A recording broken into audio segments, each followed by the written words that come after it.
ये बात है बहुत पुरानी, जब अवंती राज्य में मंत्री पद के लिए आवेदन चल रहे थे। सारी तैयारियां हो चुकी थी और शहर के बहुत से प्रतिष्ठित लोग इस मंत्री पद के लिए आवेदन कर रहे थे। भला नगर का कौन प्रतिष्ठित आदमी होगा जो राज दरबार में मंत्री पद हासिल नहीं करना चाहेगा। इसीलिए नगर के गिने चुने प्रतिष्ठित लोग इस पद को हासिल करने के लिए अपनी पूरी ताकत झोंक रहे थे। ऐसा ही एक युवक था मनोज, मन का एकदम साफ युवक, दूसरों की मदद करने वाला, हर जरूरतमंद की सेवा करना, ये सीख उसने अपने माँ बाप से भली भांति ली थी। इसलिए नगर में उसकी काफी इज्जत थी, काफी रुतबा था। भला इंसान होने के साथ मनोज में और भी गुण थे, जैसे कि उसका वाक गुण। वो जब बोलता था तो लोग उसे सुनते ही रह जाते थे। उसके भाषण, उसके व्यक्तित्व वो सभी को प्रभावित कर देते थे। ये कला उसमें बचपन से ही थी और समय के साथ साथ उसने अपनी इस कला को और भी ज्यादा निखार लिया था। ऐसा नहीं था कि मंत्री पद के लिए आवेदन करने के लिए दूसरे युवकों में किसी गुण की कमी थी। उसके प्रतिद्वंदी भी किसी से कम नहीं थे।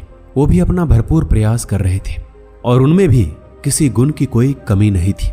लेकिन मनोज के पास बोलने की ताकत दूसरों से ज्यादा थी। वो जब बोलने लगता था तो लोग उसकी वाणी से प्रभावित हो जाते थे और मंत्री पद के लिए यही गुण सबसे सर्वश्रेष्ठ होना चाहिए।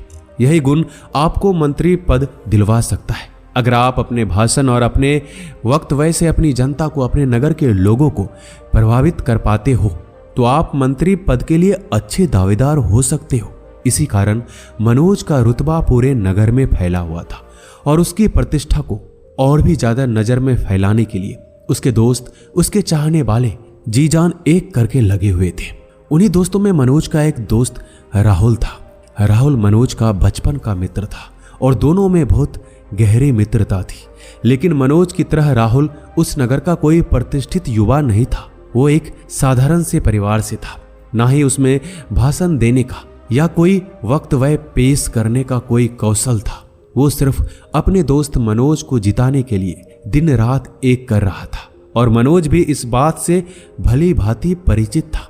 वो अच्छी तरह से जानता था कि राहुल मुझे जिताने के लिए कोई कसर नहीं छोड़ रहा है और इस कारण से मनोज अपने दोस्त राहुल की बहुत इज्जत करता था और अपने सारे दोस्तों में उसे ही सबसे सर्वश्रेष्ठ समझता था। और जल्दी ही वो समय भी आ गया जब आवेदन होने वाला था और इसके बाद मंत्री पद के आवेदन के लिए जो परिणाम सामने आया उसको देखकर मनोज फूला नहीं समाया, क्योंकि उसने एक अभूतपूर्व जीत हासिल की थी। उस नगर में कोई भी इतने वोटों से कभी नहीं जीता था जितना कि मनोज जीता था। मनोज अपनी इस जीत से फूले नहीं समा रहा था। जब मगध के सम्राट ने जनता को वक्त व्यय देने के लिए मनोज को ऊपर बुलाया तो मनोज ने उन सभी का आभार व्यक्त किया जिन्होंने मनोज पर अपना भरोसा दिखाया था और साथ ही उसने अपने सबसे अच्छे दोस्त राहुल को भी संबोधित करते हुए कहा कि ये जीत राहुल के बिना संभव नहीं हो पाती। मैं राहुल का बहुत आभारी रहूंगा और राहुल जैसे दोस्त जिसे मिल जाए उसे कोई हरा नहीं सकता। इस वक्त व्यय के पहले राहुल को ना तो सम्राट जानता था और ना ही वहां की जनता जानती थी। लेकिन इस वक्त व्यय के बाद सब लोग राहुल को पहचानने लगे थे। धीरे धीरे समय बीतता रहा। अब मनोज दरबारियों के मंत्रियों में एक अहम दबदबा रखता था। सम्राट भी उसके विचार और उसकी सलाह को सबसे ज्यादा तवज्जो देते थे। लेकिन एक अच्छा इंसान होने की वजह से मनोज अपने दोस्त राहुल को भी अपने साथ ही रखता था और कोई भी सलाह मशवरा करना हो तो वो राहुल की सलाह जरूर लिया करता था। इसी वजह से धीरे धीरे राहुल का रुतबा मनोज से ज्यादा बढ़ने लगा और सम्राट मनोज की सलाह से ज्यादा राहुल की सलाह को तवज्जो देने लगा। इस बात से मनोज के मन में कभी घृणा उत्पन्न नहीं हुई, क्योंकि वो तो राहुल को अपना अच्छा दोस्त समझता था। वो खुद चाहता था कि राहुल अपने जीवन में आगे बढ़े। लेकिन धीरे धीरे समय बदलने लगा, या यूं कहें कि इंसान बदलने लगा और जो राहुल मनोज का अच्छा दोस्त हुआ करता था उसी ने मनोज को उस गद्दी से हटाकर खुद उस गद्दी पर अपना कब्जा कर लिया। इस बात से कोई परहेज नहीं था, क्योंकि राहुल बहुत ही वाक चतुर था। वो ऐसी सलाह सम्राट को देता था कि सम्राट भी उससे सम्मोहित हुए बिना नहीं रह सकते थे। और सम्राट ने भी जब राहुल को मनोज का पद लेने के लिए कहा तो राहुल के रास्ते की सारी बाधाएं स्वयं ही खत्म हो गई। अब मंत्री पद की गद्दी पर मनोज की जगह राहुल विराजमान हो चुका था और धीरे धीरे राहुल ने अपने दोस्त मनोज को उस राज दरबार और अपने आप से दरकिनार कर दिया। अब मनोज के लिए उस राज दरबार में कोई जगह नहीं थी। उसे राज दरबार के अंदर भी घुसने नहीं दिया जाता था। जब मनोज ने अपने दोस्त राहुल से मदद मांगी तो राहुल ने भी उसे ये कहकर मना कर दिया कि दोस्त, मैं इसमें कुछ नहीं कर सकता, ये सब हमारे सम्राट का फैसला है, भला मैं अपने सम्राट की अवज्ञा कैसे कर सकता हूं। ये कहकर राहुल राज दरबार में अंदर चला गया और वहीं पर मनोज बाहर खड़ा खड़ा अपनी आंखों में आंसू लिए वहीं बैठ गया। इसके साथ उसका दिल भी बैठ चुका था क्योंकि उसके दोस्त ने उसका दिल तोड़ दिया था। मनोज ये सदमा बर्दाश्त नहीं कर सका और अब उसे अपना जीना ही व्यर्थ लगने लगा क्योंकि नगर में अब हर जगह उसका मजाक उड़ाया जाता था। और एक दिन मनोज ने एक ऐसा निर्णय लिया जिसके बारे में किसी ने कभी नहीं सोचा था। मनोज निकला आत्महत्या करने के लिए क्योंकि अब उसे कोई रास्ता नजर नहीं आ रहा था। जल्दी से अपने कदम बढ़ाते हुए एक पहाड़ी पर जा पहुंचा। उसकी योजना थी कि पहाड़ी से कूद कर अपनी जान देगा, लेकिन जब वो कूदने जा रहा था तभी वहां से एक बौद्ध भिक्षु गुजर रहे थे। वह मनोज को देखते ही समझ गए कि मनोज आत्महत्या करने जा रहा है। उसने पीछे से पुकारा और बोला, मुझे बहुत प्यास लगी है, क्या तुम मुझे पानी पिला सकते हो? यह सुनकर मनोज ने पीछे पलटकर देखा। एक बौद्ध भिक्षु एक लकड़ी के सहारे वहां पर खड़ा हुआ था। उसके मुखमंडल पर एक अद्भुत तेज था। मनोज दिल का बहुत ही अच्छा इंसान था। उसने सोचा कि मरने से पहले कम से कम एक अच्छा काम तो कर ही देता हूं। और यही सोचकर वो पास के तालाब से उस बौद्ध भिक्षु के लिए पानी लेने के लिए जाता है। थोड़ी देर में वह पानी का घड़ा भरकर वापस उसी जगह पहुंचता है जहां पर बौद्ध भिक्षु ध्यान में बैठा हुआ था। उसने वापस आकर बौद्ध भिक्षु को पानी पिलाया और कहा कि हे बनते, अब मुझे जाने की आज्ञा दीजिए, शायद यही मेरी जिंदगी का आखिरी कर्म कहलाएगा। और ये कहकर वह उसी पहाड़ी की ओर चलने लगा। बौद्ध भिक्षु ने पीछे से पुकार कर कहा, हे बनते, जब तुमने निश्चय कर ही लिया कि तुम्हें आत्महत्या करनी है तो मैं तुम्हें रोकूंगा नहीं, लेकिन आत्महत्या तो तुम कुछ क्षण बाद भी कर सकते हो। क्या तुम कुछ क्षण मुझे अकेले आदमी को दे सकते हो? क्या तुम मेरे साथ थोड़ी देर बात कर सकते हो? मैं बहुत दिनों से जंगल में अकेला हूं, इतने दिनों के बाद मुझे एक इंसान दिखा है। यह सुनकर मनोज उस बौद्ध भिक्षु के पास जाकर बैठ जाता है। इसके बाद बौद्ध भिक्षु उससे आत्महत्या का कारण पूछता है तो मनोज उसे पूरी दास्तान कह सुनाता है। यह सुनकर बौद्ध भिक्षु मनोज की पीठ थपथपाते हुए कहता है कि मनोज, तुम एक बहुत अच्छे इंसान हो, लेकिन इस संसार में जीने के लिए सिर्फ अच्छा इंसान होना ही मायने नहीं रखता, उसके साथ तुम्हें अपनी बुद्धि और विवेक का भी इस्तेमाल करना पड़ता है। अगर तुम सिर्फ एक अच्छे इंसान बनकर अच्छा जीवन व्यतीत करना चाहते हो तो तुम एक साधारण इंसान बनकर रह सकते हो, लेकिन अगर तुम्हारे ऊपर किसी पद की जिम्मेदारी है तो उस पद की रक्षा के लिए तुम्हें अपनी बुद्धि और विवेक का इस्तेमाल करना होगा।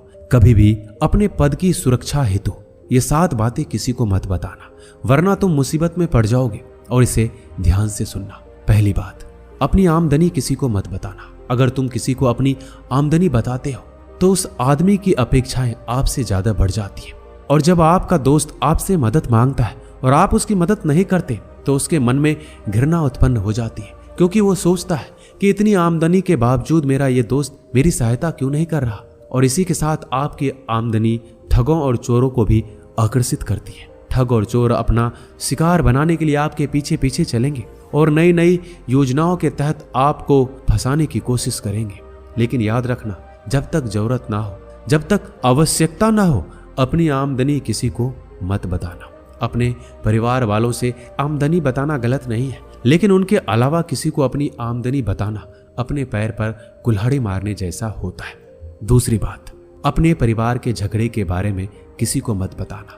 जब भी तुम अपने परिवार के झगड़े के बारे में अपने किसी दोस्त या किसी बाहर वाले पुरुष या स्त्री को बताओगे तो वो लोग तुम्हारा फायदा उठाएंगे, जिससे सब लोग चाहेंगे कि तुम्हारी प्रतिष्ठा कम हो, तुम नीचे आ जाओ, तुम कभी ऊपर ना उठ सको।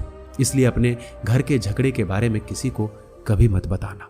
यह करना सबसे बड़ी मूर्खता होती है। तीसरी बात, जो इंसान अपनी पत्नी से भी नहीं बताना चाहिए वो है खुद की गलतियां। अतीत में की हुई गलतियां कभी दूसरे को मत बताइए।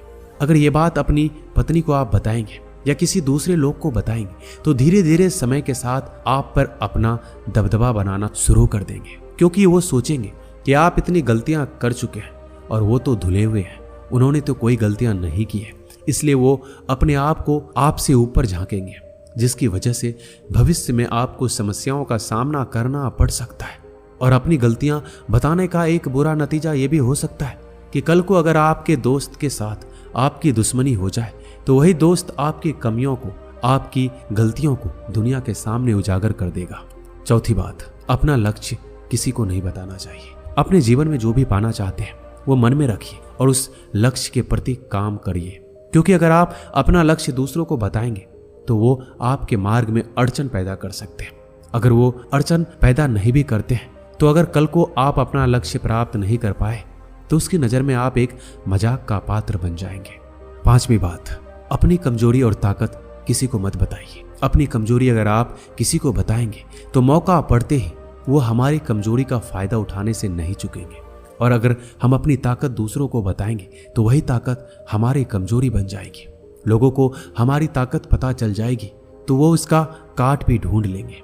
छठी बात, दान। अगर आप किसी को दान देते हैं तो किसी को पता नहीं चलना चाहिए कि आपने दान दिया है, कोई पुण्य का काम किया है। ढिंढोरा पीटने की आवश्यकता नहीं है, क्योंकि अगर आप किए हुए दान के बारे में दूसरों को बताते हैं तो दान दान ना रहकर आपका लालच बन जाता है, आपकी प्रतिष्ठा का एक मार्ग बन जाता है। इसलिए अपने दान को जितना गुप्त रखोगे उतना ही आपको भलीभूत करेगा।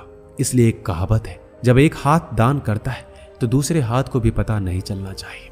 सातवीं बात, जो आदमी को सबसे छुपाना चाहिए वो है अपने दोस्त, दुश्मन और प्रेमिका। अगर आप दुनिया के सामने अपने दोस्त, दुश्मन और अपनी प्रेमिका के बारे में ढिंढोरा पीटोगे तो आपके विपक्षी उन्हीं लोगों को आपके खिलाफ करके आपका फायदा उठाएंगे। वो आपके दोस्तों को रिश्वत देकर अपनी तरफ कर सकते हैं, आपके दुश्मनों को आपके खिलाफ और भी ज्यादा भड़का सकते हैं, और आपकी प्रेमिका आपको धोखा दे सकती है। इसलिए ध्यान रखना कि इन 7 बातों को कभी किसी को मत बताना। बहुत भिक्षु की यह बात सुनने के बाद मनोज के मन को बहुत ही सुकून मिला और उसने आत्महत्या करने का विचार त्याग दिया। दोस्तों, इस वीडियो में बस इतना ही। मिलते हैं अगले वीडियो में। अपना ख्याल रखिएगा। धन्यवाद।